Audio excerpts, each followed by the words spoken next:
The town of Plainville. Established in 1721 at the geographical center of Connecticut. Good evening. Welcome. This is the public hearing of our 2022-2023 proposed annual budget.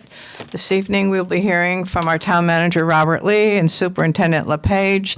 They have a fairly brief slideshow that they're going to go over some of the highlights and important facts that they think we all should know about. We've already seen it once, so this is for the benefit of those who have not been here and for those that are going to be watching it other ways. So, Robert, if you would like to begin and take over the first portion of it.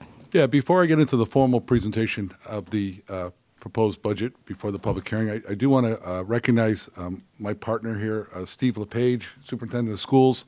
We had an earlier conversation about the fact that schools closed early today because of the impending snowstorm, and I was teasing him all day about the fact that the roads were, and then right at the end of the day it snowed and the roads got a lot worse, and I think he's a genius, so just want to point that out. That's recorded, right? It is. That's what you told me to say, right? Okay. You read it all right. Okay, anyhow. This year's, or next year's, the fiscal year 23 proposed budget has some... So, Robert, I know that I missed a step because I need to ask our town clerk to read the notice of the public hearing. I know. That's all me, and we already talked about this, and I totally forgot. So if you wouldn't mind reading the notice of the public hearing so we are official, I'd appreciate it. Sure. In accordance with the provisions of Chapter 7, Section 5 of the Charter of the Town of Plainville, notice is hereby given that a public hearing will be held by the Plainville Town Council at 7 p.m. on Wednesday, March 9th, 2022, in the council chambers to hear public comment on the budget for the town of Plainville for fiscal year 2023 as proposed by the town manager, dated in Plainville, Connecticut, this third day of March 2022. Great. Thank you very much. Okay, Robert. Yes, there's some unique challenges with regards to putting together the fiscal year 23 budget, and I have them listed up here on this first slide. One is revaluation, which, the proposed mill rate that we're going to speak about tonight is going to impact property owners differently, depending upon the changes in value to their property compared to all other properties in Plainville. Over the last 5 years, residential property has increased an average of 17%, condominiums 13%, multifamily homes 19%, and industrial 20%. Some of the industrial is the result of Americold construction. And properties that have increased in values in relative to commercial, which increased by only 3%. So we're going to see, kind of a shift from commercial properties to residential properties as far as taxes are concerned. This is pretty much the opposite of what occurred 5 years ago during the last revaluation. We're also seeing some major proposed changes with regards to the motor vehicle tax structure. The governor has proposed two major changes, how motor vehicles will be taxed.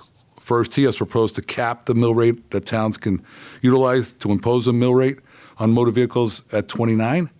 And I know there was a public hearing, I believe, yesterday on a proposal to have it at 30. So I guess it's going to be a shifting number, and we're just going to have to follow the bouncing ball. And that's even if they adopt it. So if that is adopted in some form, it will result in two different mill rates for Plainville, one for real estate and personal property and the other for motor vehicles. Complicating matters further is that there is a second bill about the 30 mills, and we're hearing more, that it could go higher. But also the governor has proposed a new way to value motor vehicles. And this is going to be critical to municipalities even going forward, if not even in the first year. Rather than use a retail value, he has proposed using the manufacturer's suggested retail price, MSRP, to determine the value of the motor vehicle along with a 20-year depreciation schedule.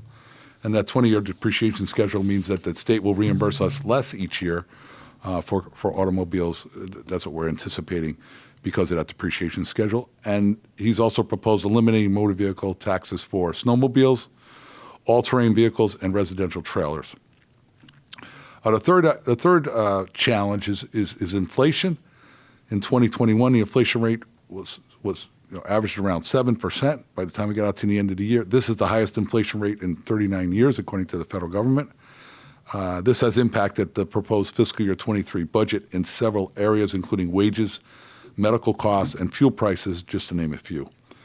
And then there's the annual state budget approval process, which, although the state legislative session is scheduled to end May 5th, that's after Plainville at least had their their first vote on the town budget. This has been a yearly problem for municipalities as changes to state funding and other financial impacts occur after our budget process has been completed in many instances, although there are sometimes opportunities for the town council to take that in consideration when they're setting the mill rate. So, and I don't believe that there's very little reason to believe that the state's going to do anything different than they've done in past years, but perhaps they will surprise us. We shall see. So the budget as proposed totals $65.7 million, which is an increase of $2.3 million or 3.63%.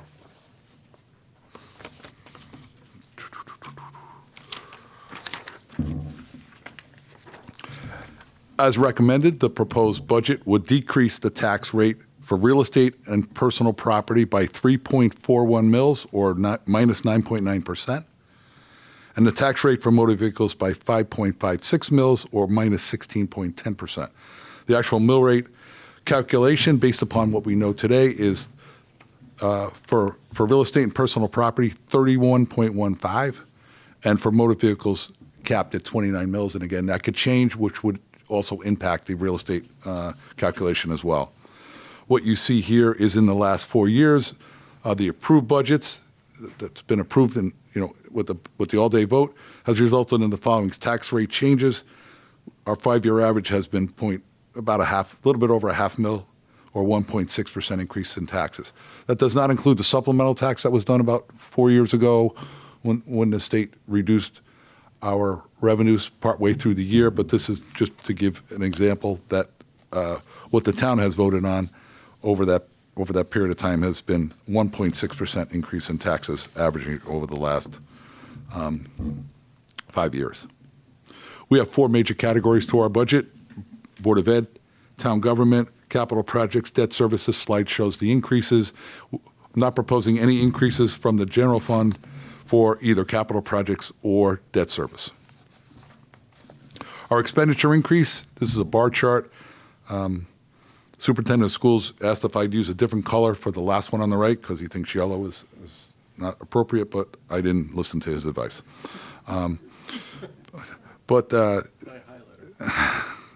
The expenditure increases over the last 11 years has averaged 1.66%, which I think is a pretty remarkable achievement.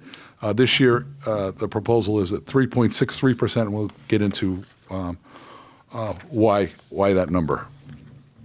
Part of it is related on the next slide, which basically compares the inflation rate versus the expenditure increases that we've had. Over the last 5 years, the expenditure increases have been a little bit over 2%, and inflation rate was at 1.82%. You see that in the red font that's there. For fiscal year 23 proposed, although it's 3.63%, which is significantly higher than the 5-year average, you'll see that the inflation rate is at 7%, still staying at that amount. So what we're proposing is something that's even half the inflation rate. So.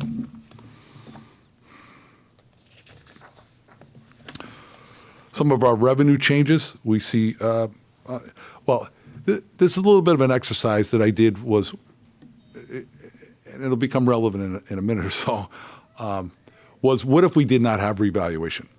And so the grand list, generally what we say is if we didn't have revaluation, we would be able to tell you what was the increase in revenue as a result of just because of growth in the community. And we've averaged about a 1% growth in the grand list for the last, 5-6 years. And so we said that trend would have continued. And with the AmeriCode coming on at 40% completed, so we're able to tax them at 40%, that would have generated $935,000 in new revenue. The other numbers that you see there are what's in, what we're anticipating as part of the rest of the budget. You'll see a relatively large increase for intergovernmental. A good portion of that, $940,000, is a result of what the state will give us for capping the mill rate at 29. That's a difference in loss in revenue that we would have between what our current mill rate is and 29. They've calculated $940,000.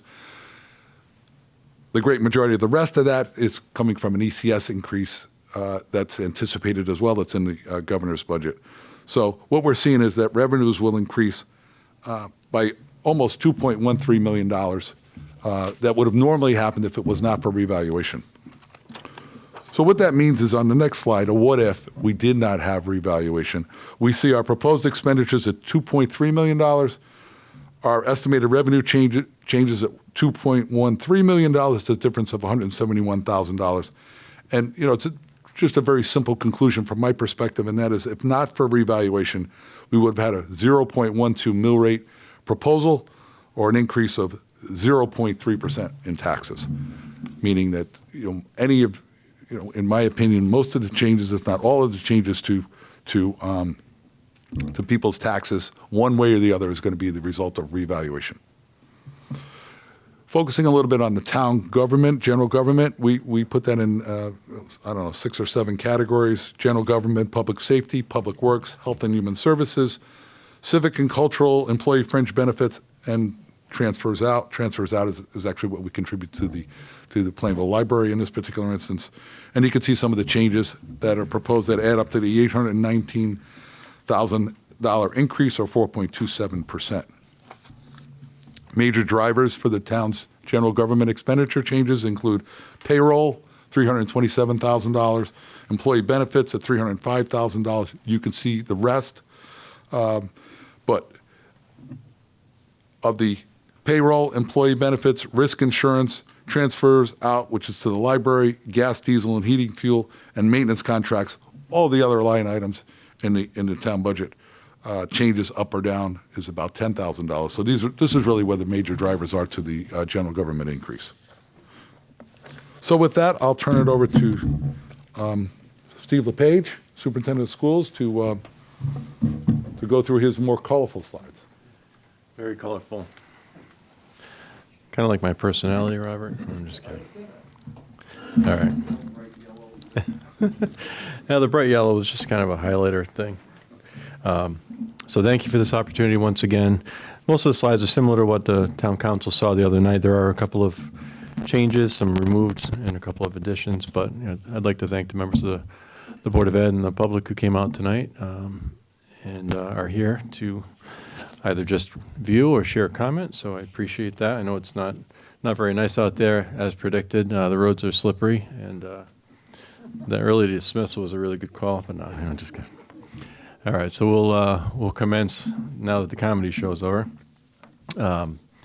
Everything that we do as a Board of Education, as a school district, really focuses on our district vision, which has been ingrained in everyone pretty much for the last several years. We're in the process now of revising and updating our strategic plan. Some of it will stay as is, but we're looking at kind of the core foundational elements of our strategic plan, and then also the projects and programs and goals of the district that align with that. So as Mr. Daskell, Matt, who we will miss, I'll say it again. Last day's tomorrow, Matt? Yeah. Good luck. As he shared on Monday, our survey did go out. It's on the website, the town website and the Board of Ed website. It went out to all the stakeholders in the school community. I'm asking for input on what we could do better as a district and things that we're also celebrating. So through all that work, we'll have a district strategic plan, refinement process. But this drives everything that we do, including our budgetary decisions and development of our budget, which these slides are not in the right order, so give me a second.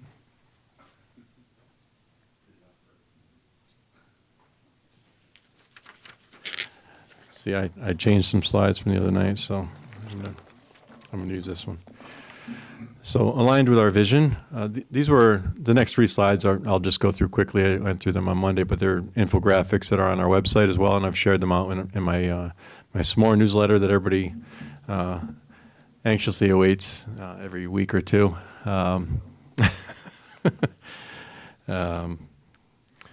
So this first part just aligns with our vision, and it's just some of our points of pride and things that we're really focus on, and that the residents of Plainville benefit and have as a value of living in this town and our school district.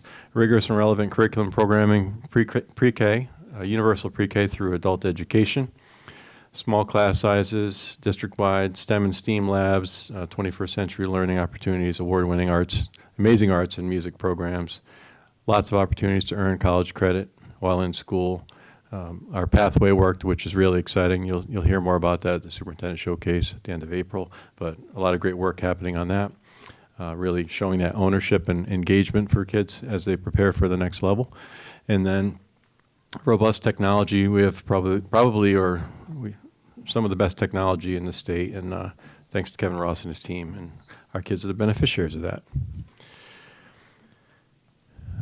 So just our budgeting effectiveness and efficiency, when we look at our budget, we make sure everything aligns with what we want to accomplish as a district for our students. You know, it kind of summarizes in the middle, but in developing the annual school budget, every effort's made to maximize our resources, minimize the costs, and support key areas of focus aligned to the vision. With prudent fiscal management and mindful school district operations, we're able to provide an outstanding, cost-efficient educational program that prepares all students for success at each grade level and after graduation, which I'm always proud to see our successful students after graduation doing so well. And finally, the last part of that infographic is just the transformation and continuous improvement we're looking to engage in through our strategic planning process, as we really look at ensuring that all of our students and students and staff have that wellness, both physical, mental health, and nutrition, the overall wellness, readiness for whatever challenges and whatever life goals they have after school, and of course readiness from one grade to the next as they move up, and then opportunities for all students. We want to make sure every student has the opportunities they need in order to become who they want to become as a student and as a person.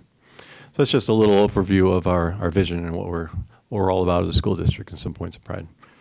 And my commitments to this town council as to the Board of Education, which I shared in developing our budget, to remain conscientious and goal-focused in our approach to budgeting, to request only what we believe essential to educate and support our students through these times of challenge and change, and in all times, and to really live that portrait of the graduate that we've celebrated for the last couple of years. It was adopted in April of 2020, and really embedding that from pre-K up, being communicative, collaborative, innovative, mindful, and resilient in all that we do and in our budgeting process.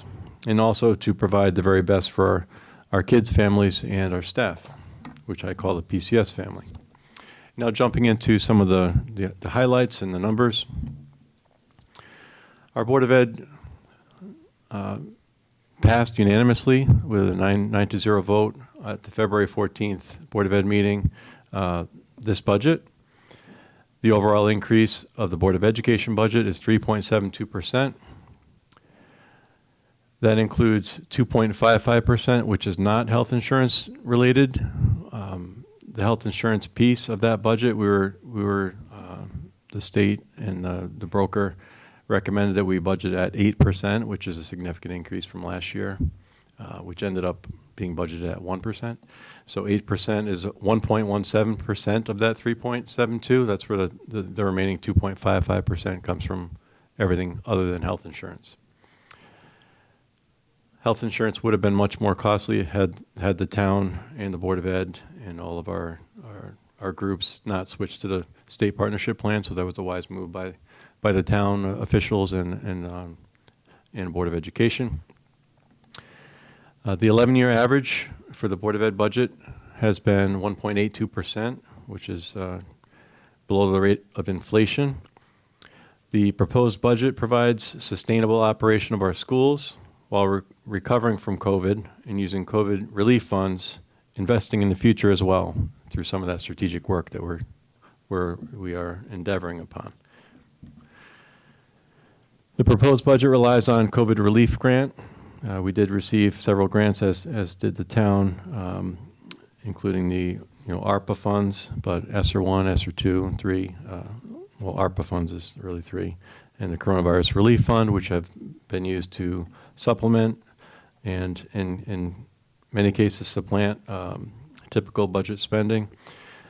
This includes incremental staffing, software, equipment, and supplies. All have been assumed to be grant funded or assigned in that way, so that just about $1 million from our budget was removed due to the ESSER grants. So our budget would be much higher if we had not done that. Any supplemental staff that we've added in the last 2 years has also been grant funded. This does not include an increase for inflation in our budget, only includes some of the projected utility increases. And when grant funding runs out, we face some degree of a fiscal cliff already, and we're being really careful not to make that cliff one that we would not be able to survive going over, so to speak. So I can speak a little more about that later. Our per pupil expenditure is relatively low. We're lower than 60% of all Connecticut school districts. We used to be lower than 111 districts. Now we're lower than 100 because of the dip in our student population last year due to COVID. We lost about 112 students who, for one reason or another, withdrew, didn't come to school, homeschooling, moved for other personal family reasons. All those students have come back, and then some as well, not the exact same students, but the numbers. So I'll share that with you in a bit. So our per pupil increase in 21-22 was due largely to COVID, as I had mentioned, because our enrollment went down, and it's an average. Due to the schools operating very close to normal this year, we do not project any return of money to the general fund like during the past 2 years. And as you'll see on a later slide, it's about $1.76 million over 2 years. And then some expenses such as energy and special education outplacement costs in particular are running at a significant deficit to the budget. So these are the numbers that I explained on a previous slide. I won't go into too much detail, and the numbers are here for you to review. But essentially, it's without the insurance included, it's a 2.55% budget increase.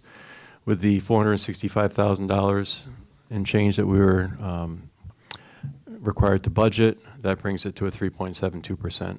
And our contractual obligations alone account for 2.62%. So what we're requesting outside of the health insurance is actually lower than our contractual requirements based on the contracts that have been negotiated in good faith through the collective bargaining agreements and other contracts for energy and things like that. So in the next slide, we have the Board of Education budget is about 85%. It's really 84.8%, but pretty close to 85% staffing related. I know as Robert shared regarding the town, a lot of the increases are related to those to staffing salaries and benefits and things of that nature. So this just breaks down the different accounts and the dollar changes due to the contractual reasons that I had mentioned. And some accounts went down and others went up for a total dollar change of $1,481,825, which is 3.72%.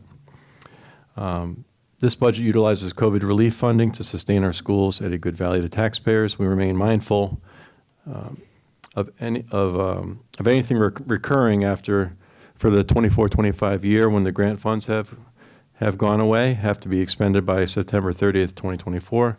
So we're really cautious about what we're using funding for and what we're going to have to remove from the budget in order to get to a reasonable number for that year. So this next slide is our contractually budgeted increases. And again, these are, for our 5 collective bargaining groups, teachers, paras and tutors, administrators, our office professionals, and our custodians and maintainers. That accounts for most of our school staff. We have some non-bargaining as well.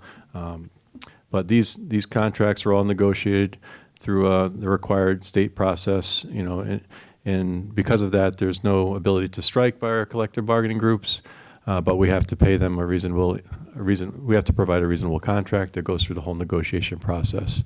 And if it's not reasonable, it can be brought to mediation and arbitration.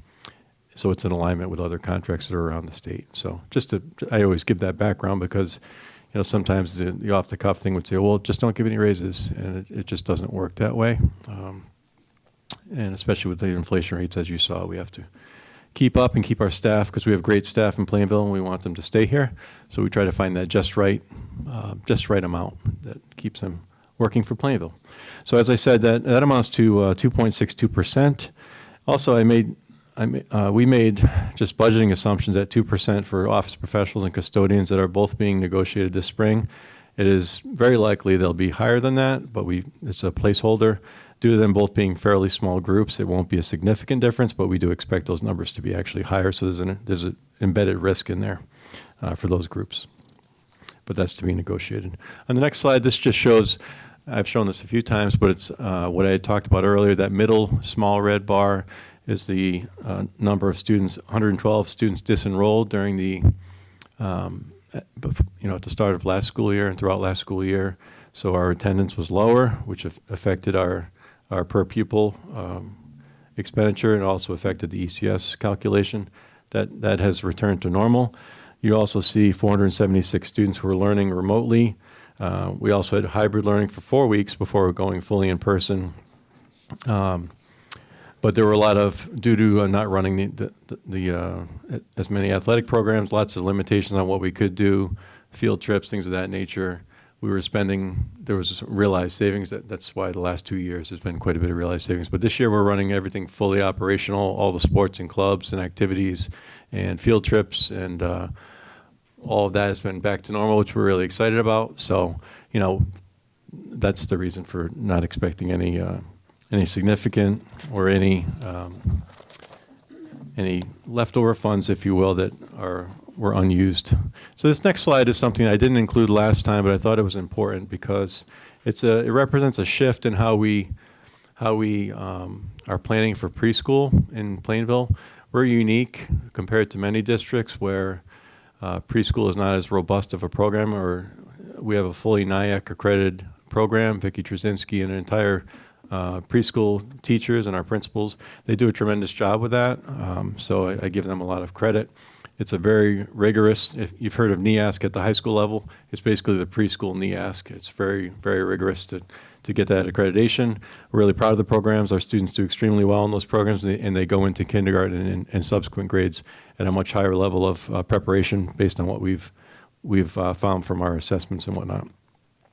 So at the start of this transition, had it not been for ESSER and grant offsets to the cost of not charging tuition any longer, which we are not charging tuition for preschool this year, it'd be cost prohibitive to do that, and we likely would not have done that. But through ESSER grant funding, we were able to offset the losses for the initial couple of years. As you can see in that red line going up, our ECS funds through the state ECS settlement are trending over a 10-year period to where we should be funded, which is that blue line across the top. So I think we're in year 4, if that's correct, Mr. Adlerstein, but of the 10 years phase-in, it's a phase-in process to get us to what we should be getting from ECS. The students who are not special education, because we have to provide special education programs for our preschoolers, so those students don't count toward the number. However, all the other students who are in our preschool program count toward our ECS student count, which will raise our ECS grant income to the town revenue accordingly. So this is budgeted based on, or this is calculated based on what we're projecting the number of those students have typically been and will be. So as you can see, when we get to when the grants are gone, 24, 25, I know it's hard to see up there, but we'll be receiving an additional about $119,076 in ECS grants because of those students being calculated in the number. So that has to be offset over the next couple of years, and we've assigned ECS grant funds to help do that. So I don't know if I explained that adequately, but in the long run, due to this kind of a once-in-a-lifetime opportunity with ECS grants, we're able to provide a comprehensive, incredible learning experience for all of our preschool age students in town who want to be in a preschool program, get a high level of education, have them better prepared for the future, and in a couple of years, it's going to be profitable. I hate to use the word profitable, but it'll be at no expense to the grants or the taxpayers. It'll actually be a revenue increase. So, Superintendent, yes, how many children are enrolled in the current preschool program?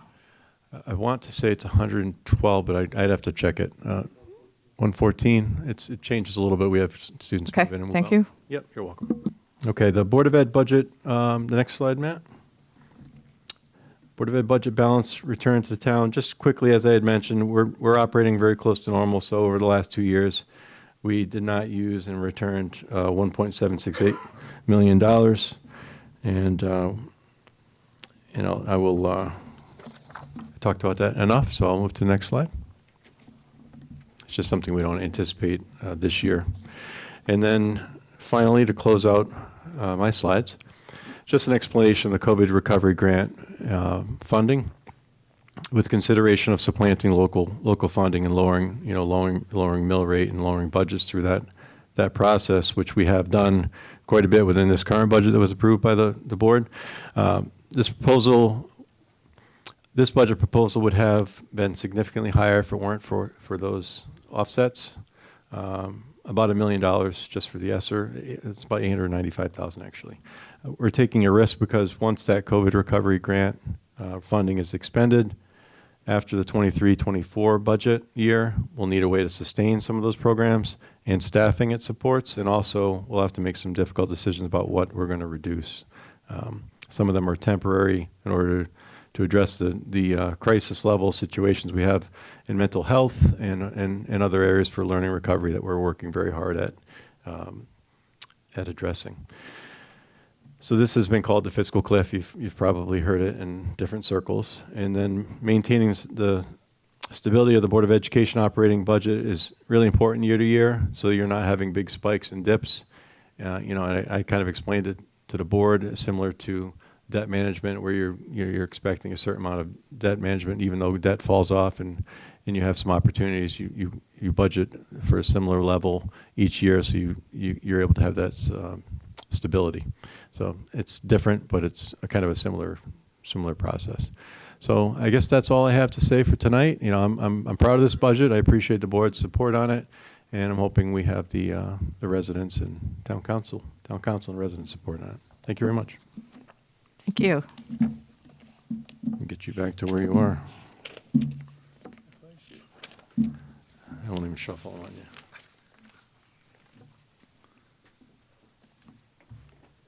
Thank you, Steve. We talked a little bit about debt. Our debt payment is $4.43 million. That has been in place for quite some time. It makes up about 6.75% of our total budget. Did some calculation of how much of that goes towards town government and how much of that goes towards the Board of Education. Our debt service payment is less than what we budgeted, and next year that's going to be about $1.55 million. But that money is available to backfill some of our health insurance deficit that was in our self-insurance fund, and also to support the CIP. So at some point in time, with the middle school project moving forward, when that impacts the budget down the road, we hope to be somewhere close to, if not at, that $4.43 million amount, which makes some of these large capital projects not have such a significant impact to the general government budget or the town taxes at the same time. As far as the capital improvement plan is concerned, proposing expenditures of $2.26 million, but the funding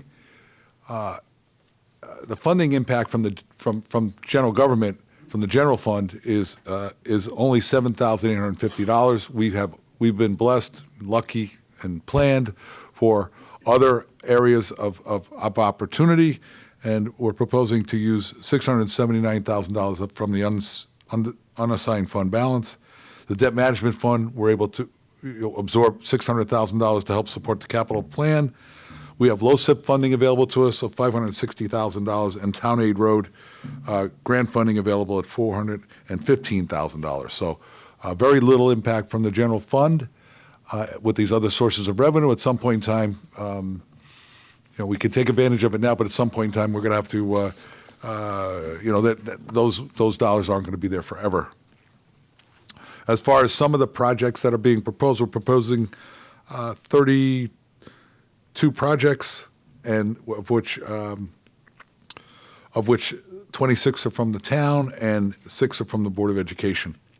See the top ones, top 2, Honor Heights Sewer Project. Town and the town council are considering extending sewers into the Honor Heights neighborhood. That decision has not been made. The reason why it's in the budget, in the capital improvement budget, is because we plan to use LoSiP funds to pay for the town's share of that particular expansion. In order for us to access the LoSiP funds, we have to have it in the capital budget. So while the decision has not been made to move forward with this project, we have it in the budget simply because we have to have it in there in order to access the state LoSiP funds. The second item is the Tomlinson Avenue Bridge. That's actually currently underway. We're anticipating that our share is over $380,000, but that's the balance that we need to complete that project. And I'm recommending to the town council that we use Town Aid Road funds that have been saved up in that account as well, so it does not impact the general fund budget. You see some other items in there, student Chromebooks, some police radio equipment, replacement of police cars and whatnot, and so those are some of the larger items that are in the CIP. Trying to estimate the impact to the taxpayers based upon this proposed budget, again, because of revaluation, is somewhat of a difficult thing to do. In this particular instance, we've used in the past that the average value of a home in Plainville was somewhere close to $200,000. Certainly, there's many houses that are over that, and there's many houses that are below that. But using an average of $200,000 and understanding that residential properties went up 17%, that would mean that compared to the grand list in 10-120 compared to 10-121, that would mean that house is worth $234,000 on an average. The taxable value at 70% means that an increase from $140,000 to $163,800. Based upon a mill rate of 31.15, that would generate a tax amount of $5,102 compared to what was paid last year of $4,838. That would mean that the average home that was worth $200,000 last year, worth $234,000 on an average this year, would generate an increased tax bill of $264, which is an increase of 5.5%. However, the increase will be reduced by the changes to the proposed motor vehicle statutes and the way that the governor has proposed, and that can range depending upon whether you have a new car or an older car. We did some analysis, staff did some analysis, which shows that if you bought a brand new SUV, the savings from one year to the next would be about $162. If you bought a brand new sedan recently, that reduction could be $56. If you had an older car, 4 or 5 years older, that savings, decreases to about, $30 a year. So it certainly impact people who bought new cars more and significantly more than those who have not. So, for example, for somebody who has a $200,000 home, which is based on $234 with a tax increase of $264, if they bought a new SUV and they had a 4-year-old, sedan, you put the $162 against the $30, so it's, almost $192. That would be savings against the $264. But everybody's going to be different, so keep that in mind. But just to give you an example, with regards to condominiums, same exercise, although the condominiums only went up by 13% on an average. So under this exercise, the average condominium owner would pay about $61 more than last year. And again, that's an increase of 1.8%. Again, that's the average. And with the motor vehicle offsets, potential offsets, a lot of people would see, a negative number as far as that's concerned as well. So just trying to give just some idea of what the potential impact would be to the property owners. And it's difficult, again, to do in a revaluation year. We could give 1,000 examples and still not, we have 4,500 single-family homes in town, and they're all going to be slightly different. But the next slide shows you, what some of the changes are to some of the selected commercial properties.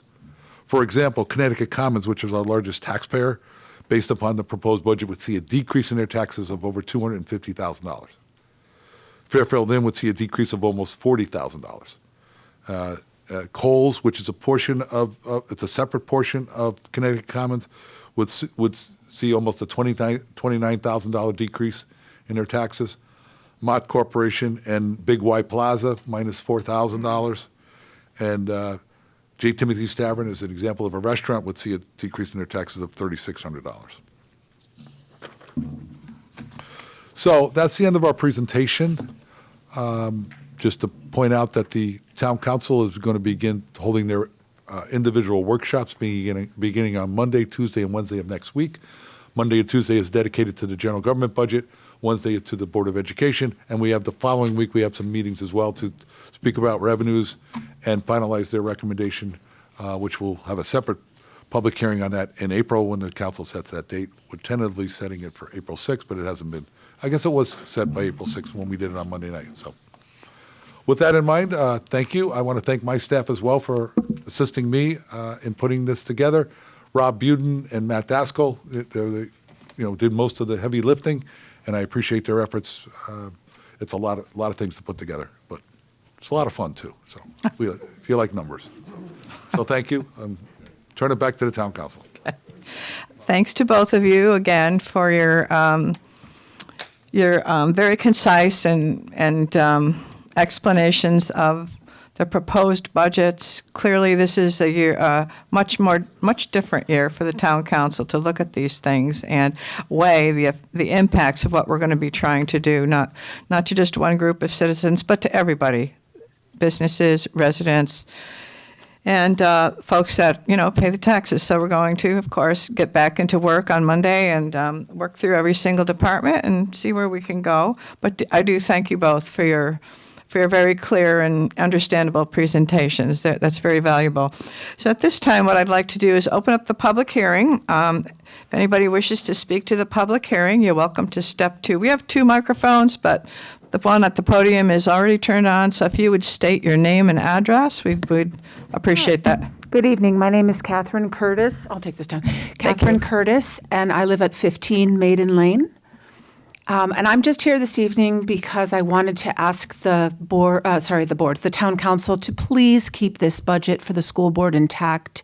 I feel that Mr. Lepage and his team have presented a very lean budget.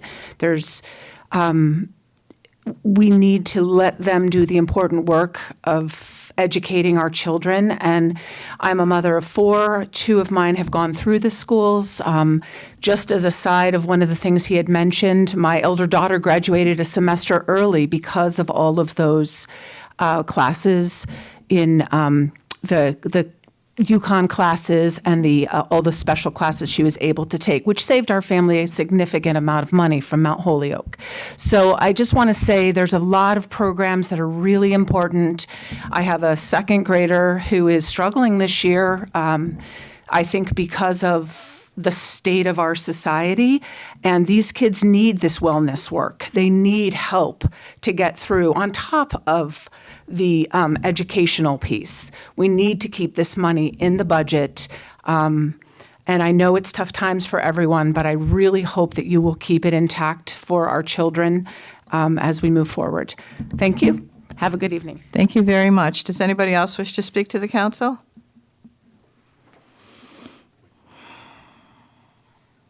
Anybody else? One last chance I'm giving you. We'll do this again later on after we get the budget at a certain point, but one last chance. Does anybody else wish to speak to the town council about the budget tonight before we start? Okay, well, once again, thank you to all involved in preparing the budget. Thank you to those who came this evening to listen to the presentation, and just want to say once again, our budget work sessions are open to anybody. You know, they're open meetings. You're welcome to come and listen. Can't participate. However, there's a lot of learning that goes on as we work through these different departments that we have. So anybody's welcome to come, and we'll see the Board of Education on Wednesday evening for that piece of our budget as well. So, anybody else have anything to say here tonight? Okay. Well, stay safe, be careful, and thank you once again. I'll close the public hearing.